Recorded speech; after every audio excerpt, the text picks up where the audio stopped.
Pennsylvania Ledger, 1778. A speech by Lord North, Great Britain's Prime Minister, on the war in America. London, February 19th. The House of Commons went into a committee on Tuesday night, after the debate was over, upon the proposal offered by Lord North relative to America, and as soon as the chairman left the chair, a motion was made that leave be given to bring in a bill to enable His Majesty to appoint commissioners to treat, consent, and agree on the means of quieting the disorders now subsisting in certain of the colonies, plantations, and provinces of America. Also, a bill for declaring the intentions of the Parliament of Great Britain concerning the exercise of the right of imposing taxes on the colonies, plantations, and provinces of America. The question was then put and agreed, and the bills ordered to be brought in by Lord North, the Attorney and Solicitor General, Sir Grey Cooper, etc. Lord North's speech on his conciliatory motion on Tuesday last from a member. The propositions, which I have the honour to offer to this House, is for 2 Acts of Parliament. I will now open the contents of them in full, and will then refer them to a committee of the whole House.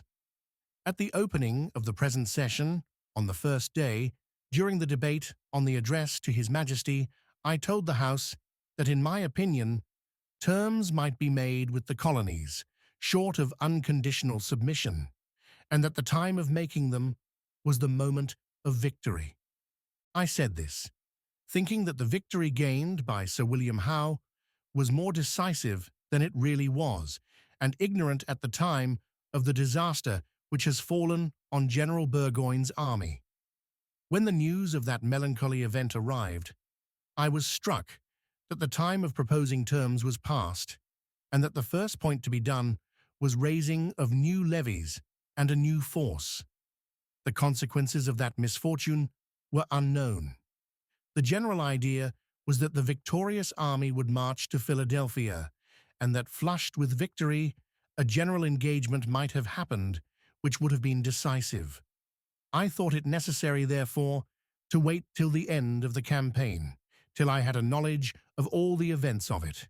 It is ended, and nothing decisive has happened. The forces of Washington are not sufficient to make him quit his defensive plan. Our army is great, our navy is great, our men in health, in spirits, and well supplied, but the resistance of America is greater, and the war has lasted longer than was at first apprehended, much longer than any friend to this country could wish, and I do think that it will end in this campaign. I think that our forces are sufficient to compel America to accept of reasonable terms, but I make my proposition on this ground, that it is better to offer a concession to the colonies now, which may end the contest within the year, than to continue the war for 3 or 4 years longer, though with the assurance of complete conquest. In the present situation of affairs, only 3 propositions can be made. First, to strengthen our force and continue the war upon the present plan. 2, to recall it from America. And third, to offer terms of conciliation to her. The first proposition is attended with too great an expense of men and money, an expense which conquest itself would not balance. The second is to subscribe to the independency of America. The third is that which appears to me to be the best and wisest. I never thought of proposing an ultimatum to America. In a contest which contains so many nice and difficult points, so many matters which demand future remedies, without any person present on the part of the colonies, that would be impossible and impracticable. Whatever you give, unless it is first settled and agreed on by persons authorized by the colonies, might be given in vain. The danger also of publishing such an ultimatum would be great. Every word would be critically examined by jealous powers, and receive an invidious and false construction or unjust comment. Every proposition would be blasted before it reached America. If it got there entire, The colonies, by refusing one condition, would destroy all. I wish, therefore, for an open conference with America. I think that there is so much affection still left in that country towards this that barely to enter on a discussion is more than half the business. My plan is to open such a discussion. I shall therefore propose first an Act of Parliament to vest commissioners with the very ample powers for this purpose. The powers must be ample. Limited powers can produce no good. They must be ample as to persons with whom they treat, and as to the objects concerning which they treat. As to the persons, the present commissioners have great powers, but the present Act must be full and clear, containing no doubt whether they treat with the Congress, with the rebels, with the persons actually in arms, whether with a general assembly of all the colonies, or with the assembly of a particular colony.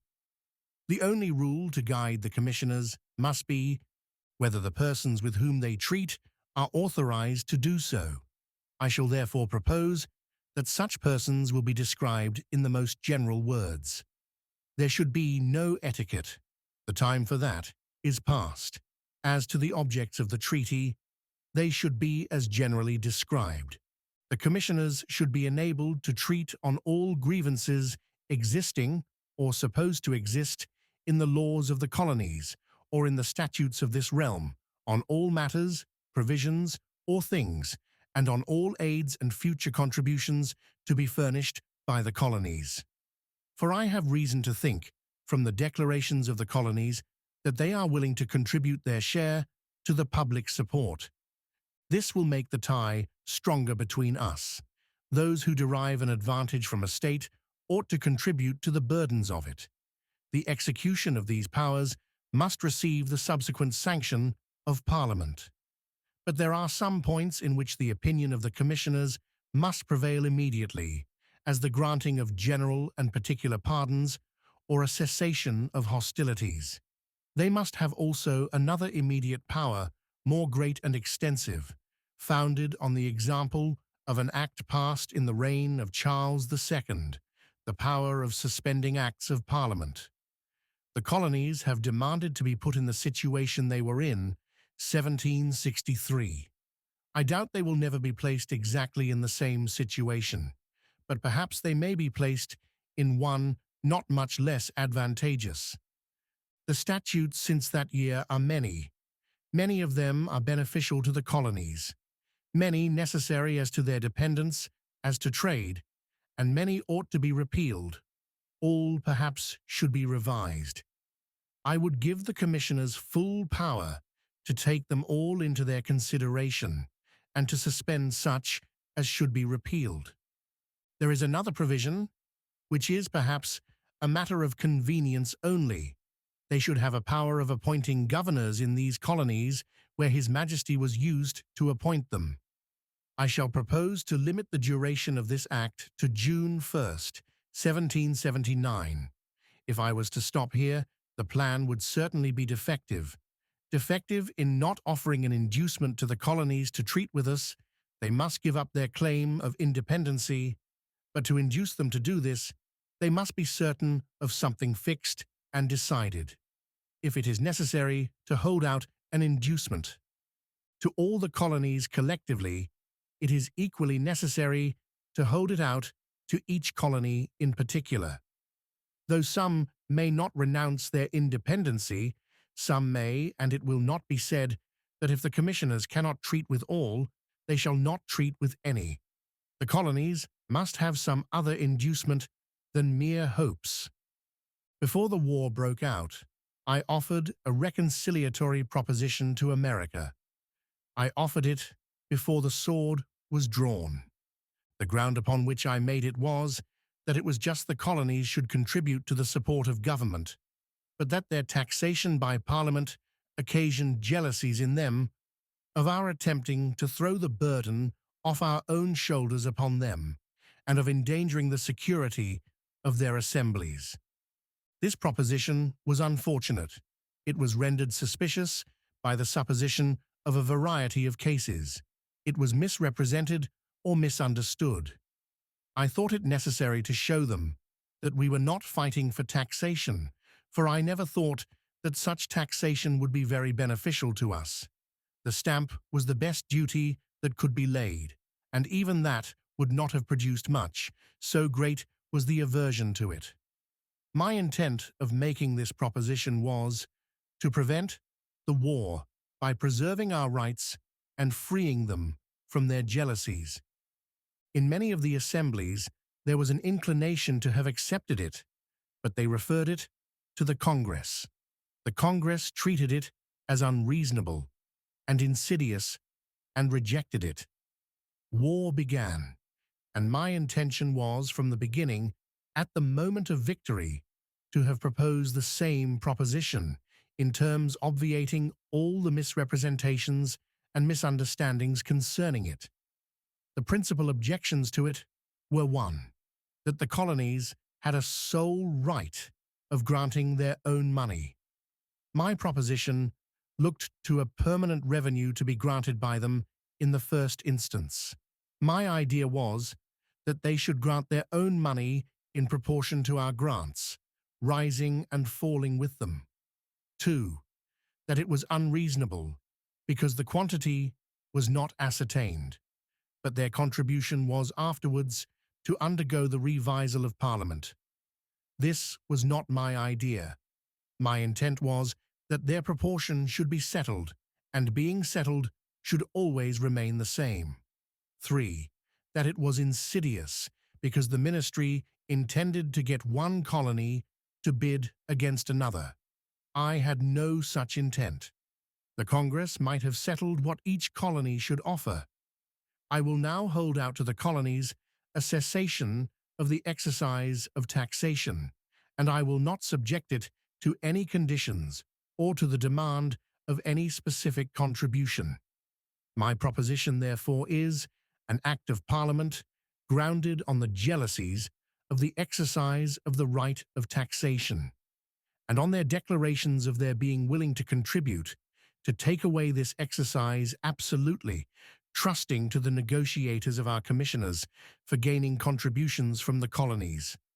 But I did not mean to make their grant a sine qua non, but will declare by an Act of Parliament that for the future the Parliament will not tax the colonies for the purpose of raising a revenue, and if on account of commerce, that the money so raised shall be appropriated to the use of the colonies. I propose this as an explicit declaration. It may be said, should not the colonies give up their claim of independency? The renunciation of that claim is implied in the Act itself. It may be said also, if you give up taxation, what is there left to fight for? I never thought taxation a sufficient object for the contest, and upon this idea, I made my proposition before the war begun. But I fought for the dependence of America. The Congress claimed independency. The colony of Massachusetts Bay claimed it, and a great outrage was committed on our merchants. The war has cost us more than any revenue which could have been raised from America by Parliament. The contest was for supremacy. But it may be urged that concessions in time of war of so public a nature are dangerous.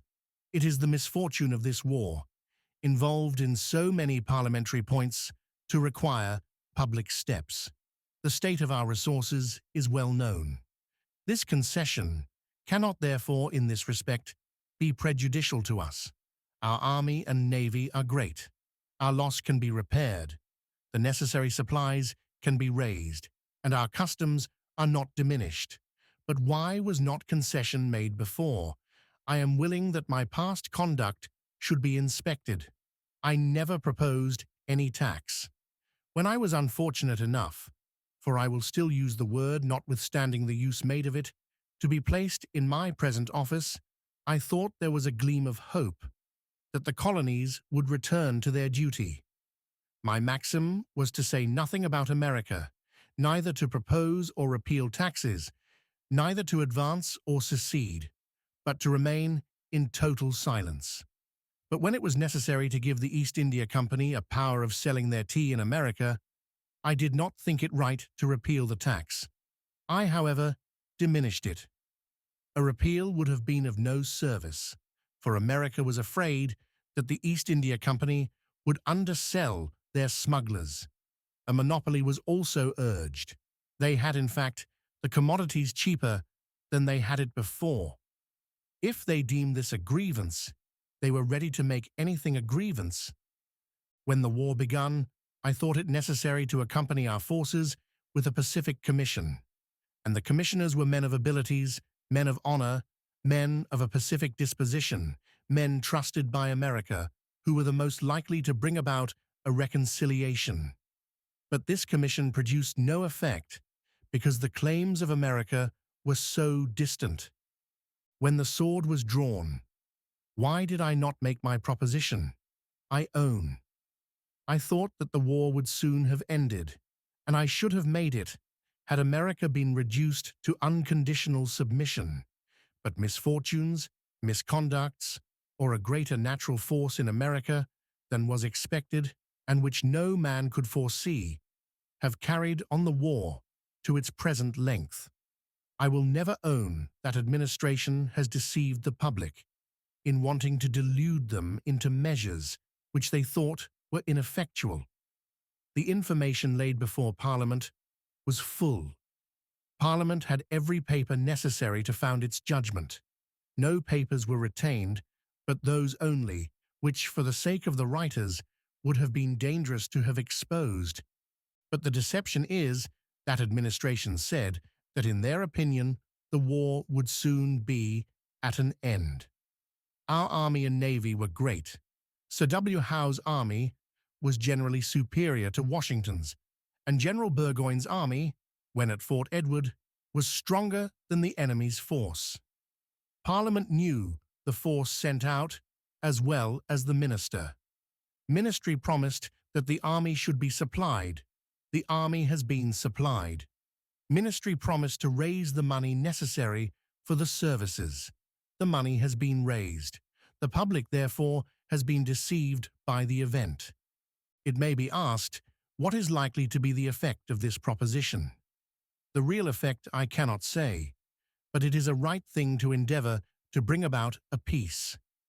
I do not see that any other concession can be made without admitting the complete independency of America. But what would be the effect of that independency? I cannot see into futurity, but it is big with many possible evils. Independency, with a cordial love between us, is one thing. With an union with our enemies, fatal. From their independency, a danger arises from a great naval power, a danger also to our other possessions. I do not think that we should yield to it till our resources are much lowered. Independency is not beneficial to America. She cannot be so happy, so easy, cannot have such personal liberty as if she remains dependent on us. If independent, she must be loaded with heavy burthens, more heavy than she had. Her personal liberty will not be so great. Her present situation, as compared with ours, is 10 times more grievous. Her farmers are ruined. When all the necessaries of life sell at prices the most high, they are compelled to sell the produce of their land at a small price in comparison. I was assured that at Albany, tea, a necessary article there, sold at $16 per pound, and salt at $30 per bushel.